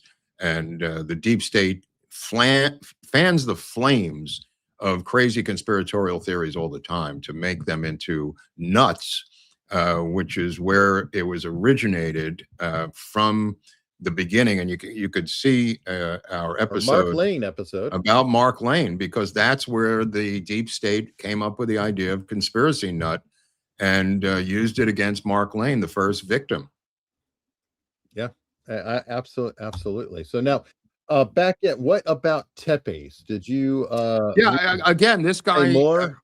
The guy stands by his neo-Nazi position even now. I mean, he runs a neo-Nazi party over there in Scandinavia, and he's saying that Crooks was doing the bidding of people who hated Trump. He's defending Crooks, saying he did his job. I don't know the guy's name. We have Pew Pew in the chat from Norway. I think it says his name right there. Is this guy related to the mass shooter? Remember they had that Norway mass shooter who wound up shooting like 72 people and all of that. What indicates that to you? Nothing. I just asked. I thought he had the same name or something. No. But no. This extremists sometimes do cross paths. No. But this guy's This guy's got a political, large political party there. I mean, this is the leader of the Nazis over there. All right, Pew never heard of this guy. So right. He is one of the neo-Nazi top dudes over there. All right, well, we're going to have to look into it more. I mean, this is literally just breaking. I knew that something broke on it. I haven't looked into it myself yet. Here we go. And he might be just as crazy as Breivik. That's it. Breivik or Breivik, I don't know how to say it, but Breivik, who is the mass shooter. Well, again, this guy is not a shooter. I just want to not no, smear the I guy didn't say that he was. completely. Right. You're making it the guy's name linked to the other guy, but there's no connection between the two other than. I never said it. There was. So. Okay, I just want to be clear. Not that I'm supporting the Nazi, but I just want to be clear that they're not connected as far as we know. Right. Okay. Again, I never said he was. I asked. Oh, you said he was. Come on. Right, nice try. And I believe the other guy might have been a far right guy too. So, just saying. That's definitely true. That's definitely true. But again, it doesn't mean that they're linked. So anyway, let's go ahead and jump forward. We had a massive super chat coming in from Sean Lucan, which I deeply, deeply appreciate. Just came in. Another great show as always, gentlemen. Thanks again. Thank you, Sean. We do definitely appreciate it. That's incredibly generous. $100 is astounding, and we can definitely use it. It is a bit it's a challenge. By the way, I wanted to point out again, and I'll probably point it out in the next episodes, I am clipping pieces of the episode and releasing, not the entire episode. I'm not going to cut it all up into 8 clips or whatever.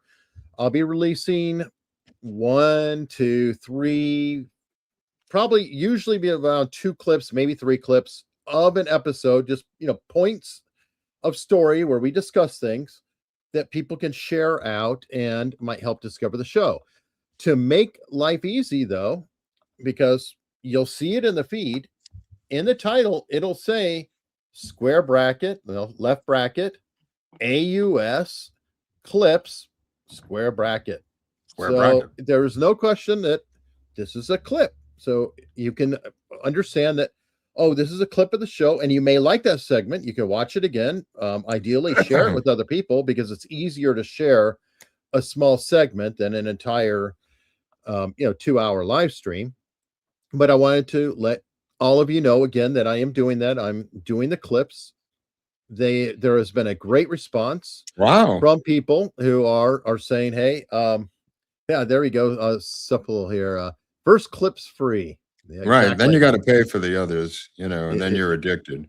Trying to get a habit established. But anyway, yes. And we have gotten feedback, and I've seen from the comments that people are liking that and thanking us for doing that. I understand that not everybody has time to watch the entire show, and they might want to just catch up or catch a clip here or there. And I'm releasing them 2 to 3 days after the live stream itself.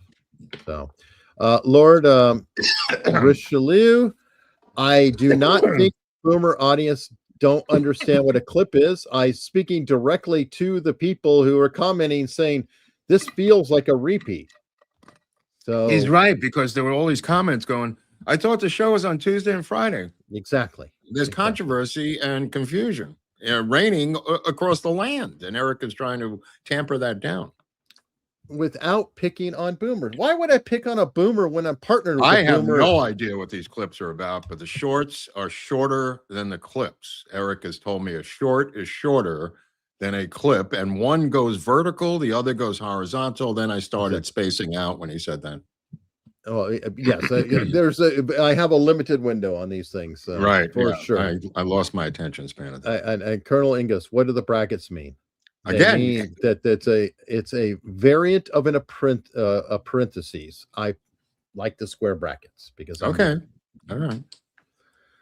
Sushi Hunter, John Kiriakou. I've actually interviewed myself on my show. If you guys want to check that out, just look up my name, Eric Hunley, and I did interview John Kiriakou about his pardon and all that stuff. Anthony Madison from Australia. Once again, Trump's fault. Thank you, Anthony. Fair enough. Lisa Deed. I will make a $100 super chat if Eric can translate the youth filter video. What does that mean?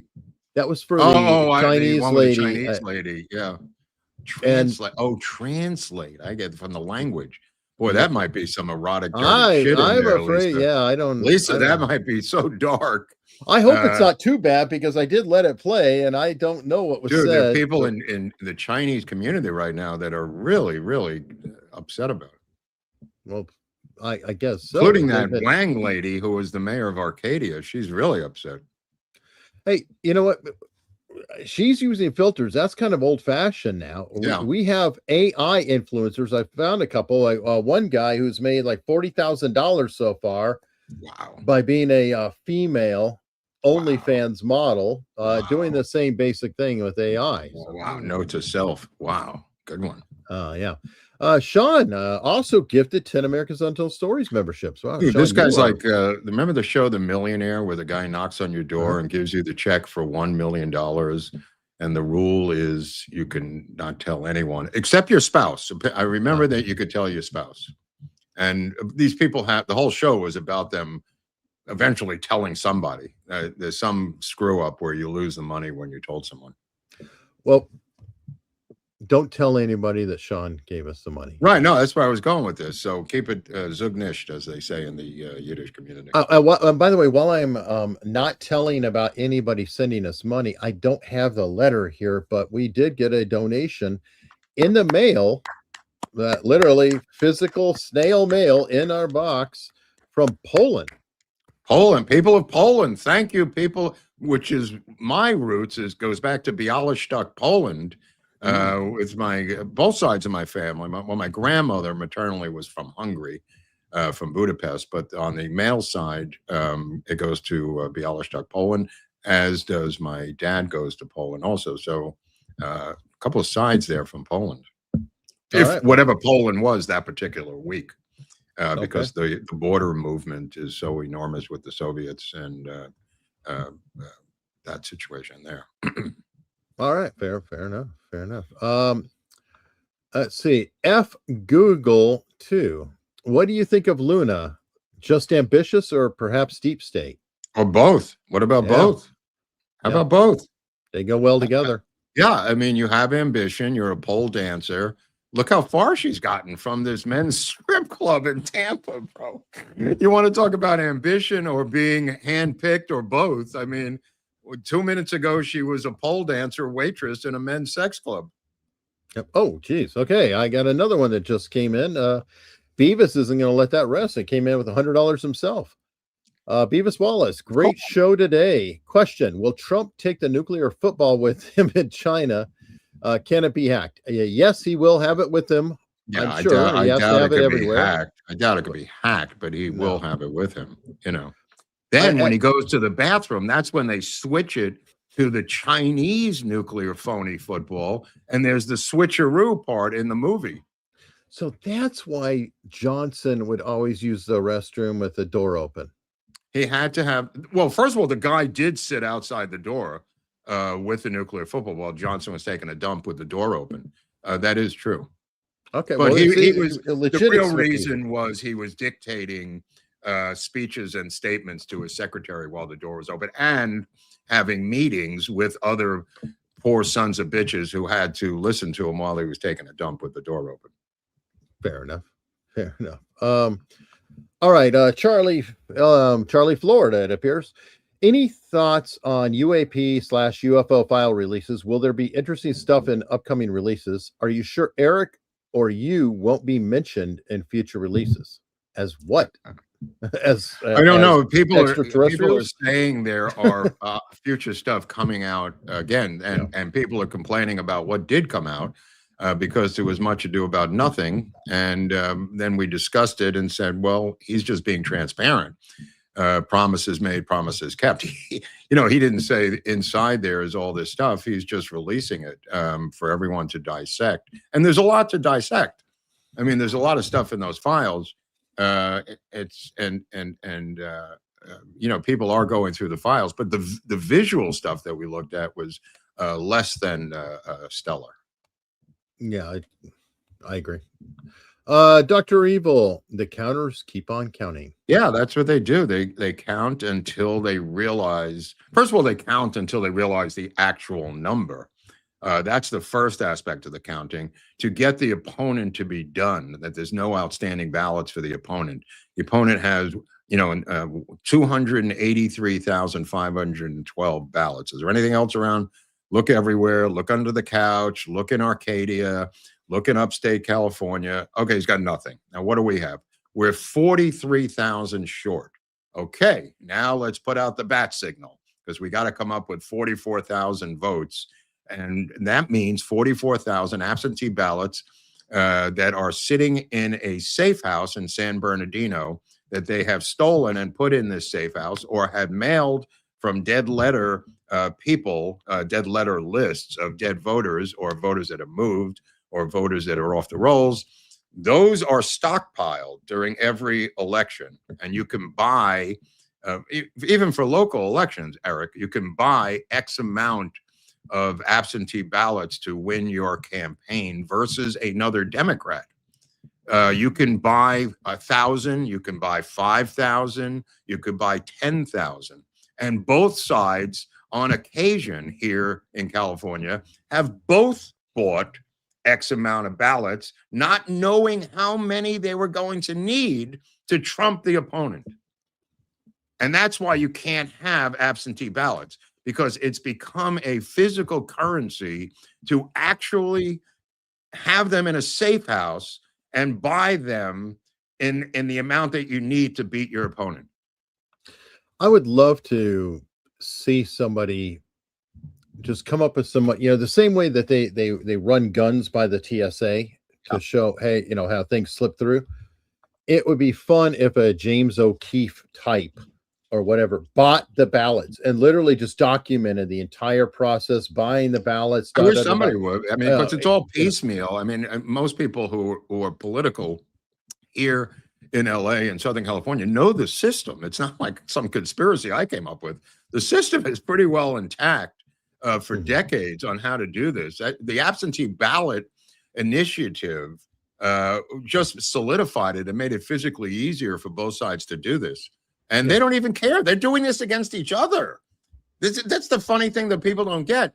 A guy running for controller versus another Democratic opponent will buy ballots not knowing how many he's going to need. Maybe he doesn't even use them, Eric.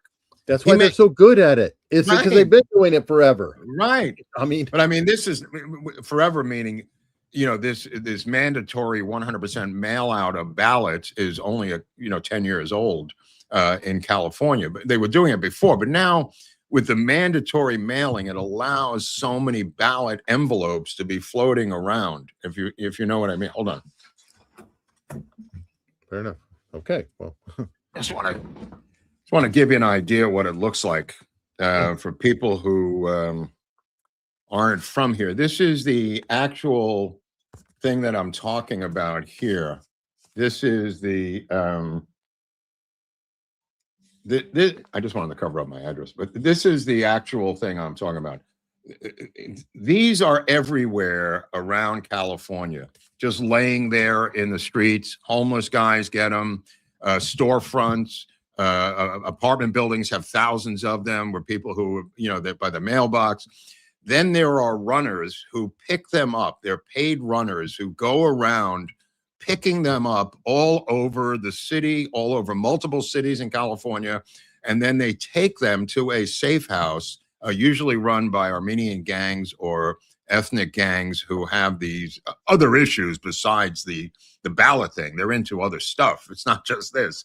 Mm-hmm. And in the safe house, you may have 10 to 20,000 of these.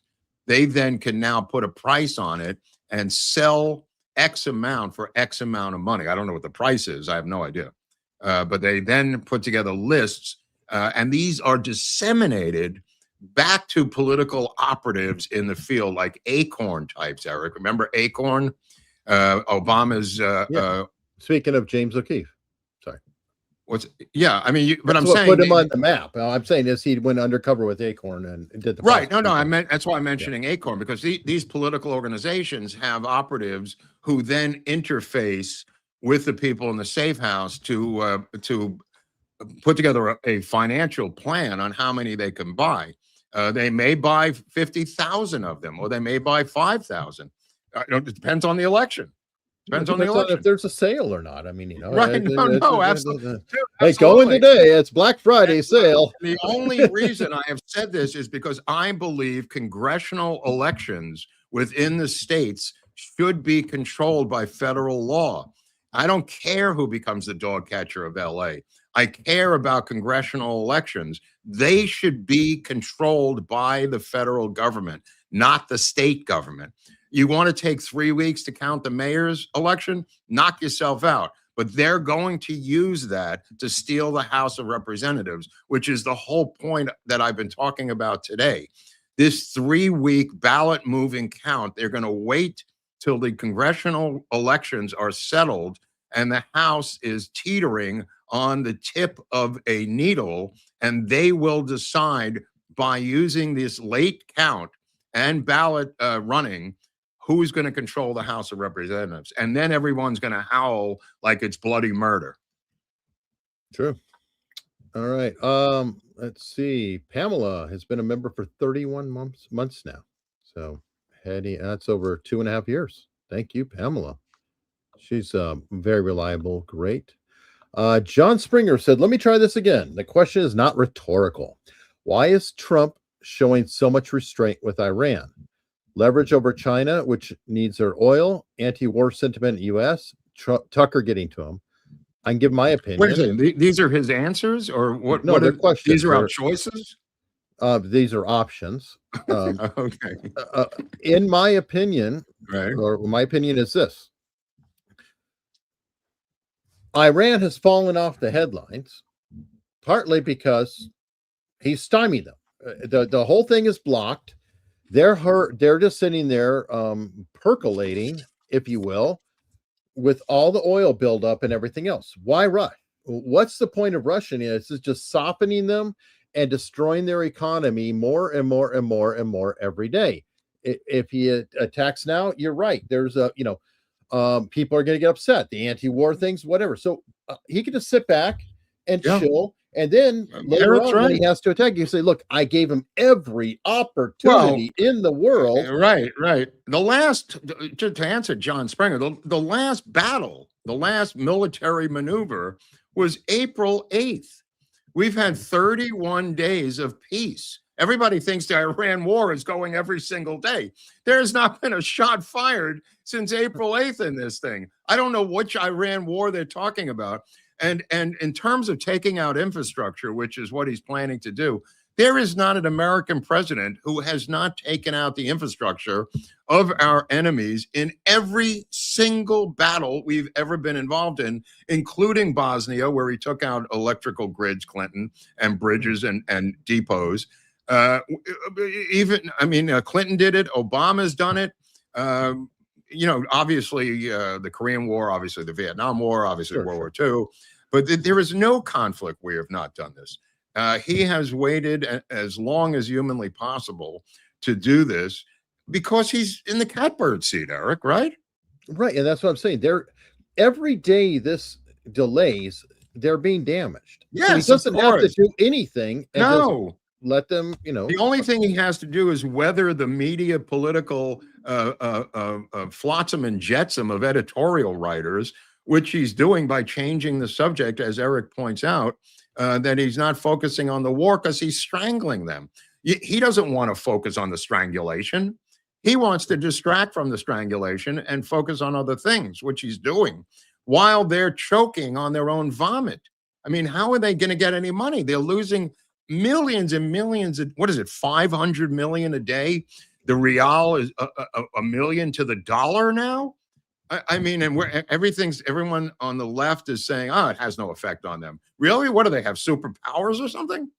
I mean, it's absurd. Why not soften them Simply up? by not admitting it's having an effect, that doesn't mean it's not having an effect. I don't know what kind of scientific evidence that is.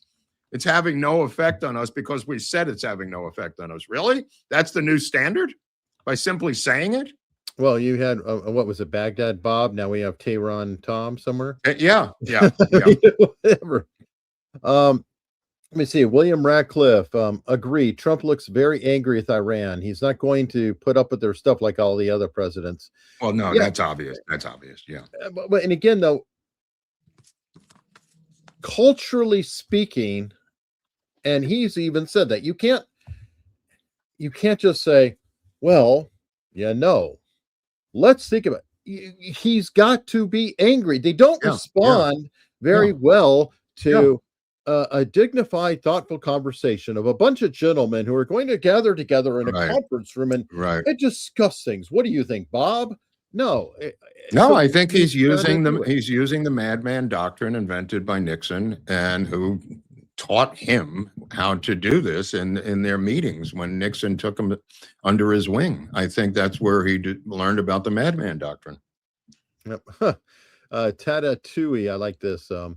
Ayatollah Chris Murphy is Tehran. That's funny. That's funny. Like that. All right. So James Bundy gifted 5 America's Untold Stories. Who's the other guy? Blumenthal from Connecticut? The guy with the phony valor? Wait. Oh, Max Blumenthal. Yeah. No. The senator from the other senator from. Right. I know. I'm trying to think of it. Yeah. The false valor guy. But yeah, that's it. Stolen valor. I was trying to think of the. Yeah. What's his name? Blumenthal? I think it is. Yeah, it's another guy named Blumenthal. Yeah, I just forgot the first name. Charlie, Florida. Mark Robert Adamus, who will be the 2028 Democrat presidential nominee? Gavin Newsom. Yeah. Gavin Newsom. I mean, it's a piggy bank here. Keep in mind, he's got unlimited money. He's got no thing that he has to govern. He can run around. He's got a wife who's a crazy operative. There's so much going for him in terms of being the Democratic nominee. He's the last white man standing, possibly the last white Democratic nominee for president we're ever going to see in our lifetimes, unless they go completely moderate eventually with Shapiro out of Pennsylvania. But Shapiro's got so much Israeli baggage as to be laughable that they would ever nominate Shapiro out of Pennsylvania. Shapiro is their DeSantis, ironically, and they can't go near him because of the Hamas people running the Democratic Party and other elements in the Democratic Party. So that he's qualified. They can't have a and he's qualified, right? I'm just saying. He's so confident. That's anathema. We cannot have confidence. We can't have qualified. I think it's Gavin Newsom's to lose. Put it that way. I mean, he would have to really blow up. He's a smooth operator. Yeah, he is. Kata, great show. Something may be fishy with the hantavirus cruise. There's no way to test for that virus on a cruise ship, so how could they know? Don't take the bait. Meaningless porn, medical porn, meaningless. Don't get sucked into it. Let it go. All right. Big Bill 767 said, great show. $28 for Kurt Russell's player number for best single A baseball team in history. Being his father, Portland Mavericks, 73-78, documented in Battered Bastards of Baseball, a great movie. Yeah, I assume maybe his number is 28. I don't know, but you see Kurt Russell playing on that team. And agreed, the Portland Mavericks were part of an independent league up there, and the team was owned by Kurt Russell's father, Bing Russell. But the documentary is fantastic. Highly recommended. Yeah, Mark's talked about it before. Right? Yeah, I've mentioned it before. A great doc. That's something to watch. Let me see. Pew pew. $20 towards the best show on YouTube. Well, thank you. Was that 10% of that? Is that really $20? Oh, well, it's I don't know what the Norwegian kroner is, but Well, he's implying that it's 10% of by saying that. He is.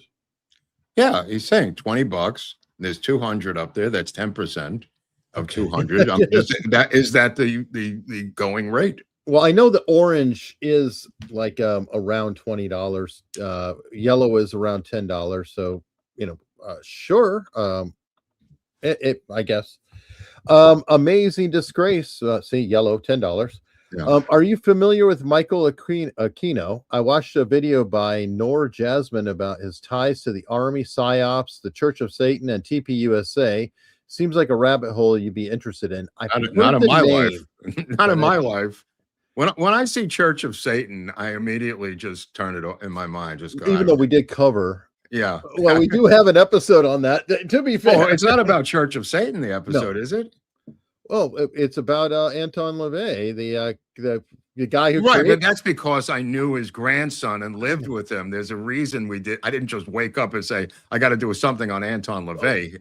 And I've interviewed there was his Stanton son-in-law, LaVey. Stanton LaVey, his grandson, lived with me and Legs McNeil in Valley Village for a short period of time, which I thought would make an interesting episode. But when I see all those things smushed together, I just zone out. It's just it's just overkill. All right. Well, I've heard the name, but I'm not familiar. Hunley likes it though. Hunley likes it. Oh yeah. Okay. But anyway, yes. By the way, it's Dick Blumenthal. Thank you. Okay, but it's still it was Blumenthal. It is Blumenthal, but I couldn't remember the first name because I'm no, I understand. Sydney, and Sydney is a Dick, and Max Sydney is a Dick. And so Sydney was the father who did all kinds of nefarious things, even before he hooked up with the Clintons as their dirty trickster. So he has a long history of his own dirty tricks.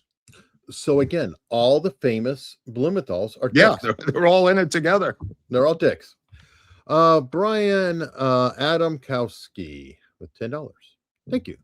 Thank you very much. Very succinct. And we do deeply appreciate that. Oh, here we go. Scott. Scott said Aquino was a colonel in the army while in the Church of Satan. He hated LaVey, though. Oh, power struggle. Power struggle in the Church of Satan. All right. I don't take the Church of Satan very seriously. I do take Scientology seriously because of the money and power and political people they've bought, including Sheriff Baca, who they owned here in Los Angeles. So I tend to take seriously organizations that have money, power, and influence more than some harebrained Church of Satan. Well, LaVey was kind of a P.T. Barnum-ish type. Yeah, of course. I got that impression. So. But not a great guy. I mean, definitely not a super nice guy, but it's interesting. Just check out the episode if you guys want to. Church of Satan. Heavily Church of Satan. Check it out, ladies. Mark talks about the Church of Satan. I talk actually for a long time. I talk about the Church of Satan in this story extensively, and we did cover Scientology too. And the comments still keep coming in to that episode. For years now. I think we did that 3 years ago. Oh, we probably got 100,000 views on that or more. Oh, is that true? Oh, wow. And that was even being censored. It's age restricted, for God's sake. Oh, wow. I didn't know that. Whatever. Church of Satan. Church of Satan. But that's not why it's age restricted. YouTube is fine with Satan. Yeah, they love Satan. It's because we talked about somebody who may have taken their own life. Like everything else. You can't do that. You can't do that. You can't even say the damn word. It's it's crazy world. So Satan's cool. Satan's cool with us. That's an official religion, so YouTube's not going to violate that sanctity. Yeah, it makes my head explode. But you know what doesn't make my head explode is locals, and we're going to head over to locals where we can say that crazy S word. That's not. I can't wait to get over there. Yeah. Death of oneself, and you could join it for free. Unstructured.locals.com. There is a link in the description. There's links in the description for the meetup. I really do hope you consider checking it out. It's right down below. Get some coffee. There's a link in the description for that. If you hate coffee, there's a link for tea as well. Okay. All kinds of options. Hope you guys check it out. If you like, gear or attire, there you go. We have this is a long sleeve t-shirt. That's a good one. Oswald. I'm using the backpack now. I'm using the America's Untold Story backpack. Oh, there you go. It's a great backpack. I don't know if you're hip to it, but check out the backpack on there because it's a real backpack. It's really good. I think it's a computer bag, right? It has a computer slot. Well, it's got a slot for the computer and everything. Yeah. I'm using it right now. Yeah, duffel bag. There's all kinds of stuff. So check it out if you want anything there. But we're going to head over to locals, and we do hope to see you on the other side.